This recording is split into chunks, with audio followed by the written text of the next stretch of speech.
नमस्कार, आचरण के साथ मैं हूं अक्षता। असम विधानसभा चुनाव को लेकर सियासी माहौल तेज होता जा रहा है। इसी बीच प्रधानमंत्री नरेंद्र मोदी ने गोगामुख में एक बड़ी चुनावी रैली को संबोधित करते हुए बीजेपी की जीत का दावा किया है।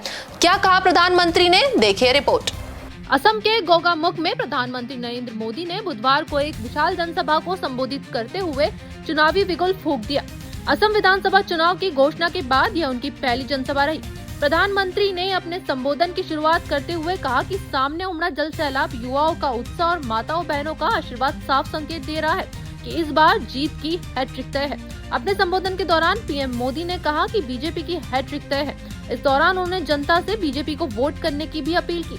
प्रधानमंत्री ने असम में पिछले 10 वर्षों में विकास का जिक्र करते हुए कहा कि पहले सर्बानंद सोनोवाला के नेतृत्व में पर फिर हेमंता विश्व शर्मा की अगुवाई में राज्य में सुशासन और सेवा का नया दौर शुरू हुआ।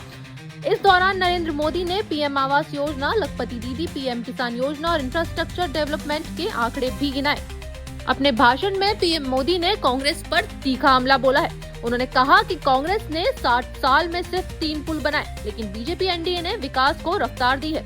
पीएम मोदी ने यूपीए के समय में बनाए गए बिल को सांप्रदायिक बताते हुए निशाना साधा और कहा कि कांग्रेस सिर्फ एक परिवार की सोचती है। एक परिवार दिल्ली में है और दूसरा परिवार असम में है। गोगामुख के बाद पीएम मोदी ने असम के विश्वनाथ में दूसरी चुनावी रैली को संबोधित किया। बता दें, असम विधानसभा चुनाव के लिए 9 अप्रैल को मतदान होना है। एक तरफ बीजेपी राज्य में हैट्रिक की बात कर रही है, तो वहीं कांग्रेस दूसरी ओर चुनावी प्रचार के दौरान जनता से बड़े बड़े वादे कर रही है।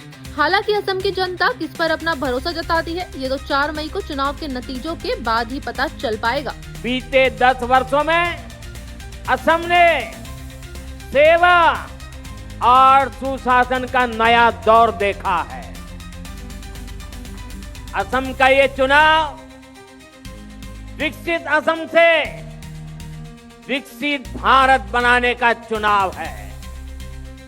इस बार बीजेपी एनडीए सरकार की हैट्रिक लगनी तय है। आप मुझे बताइए, हैट्रिक होगी कि नहीं होगी? और जोर से बताइए, हैट्रिक होगी कि नहीं होगी?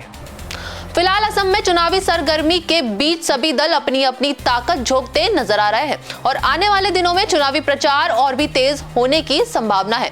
इस खबर में फिलहाल इतना ही। ऐसी अपडेट्स के लिए जुड़े रहिए आचरण न्यूज के साथ। नमस्कार। दुनिया की सभी खबरें देखने के लिए जुड़े रहिए आचरण न्यूज से। आचरण न्यूज, हर कदम आपके साथ।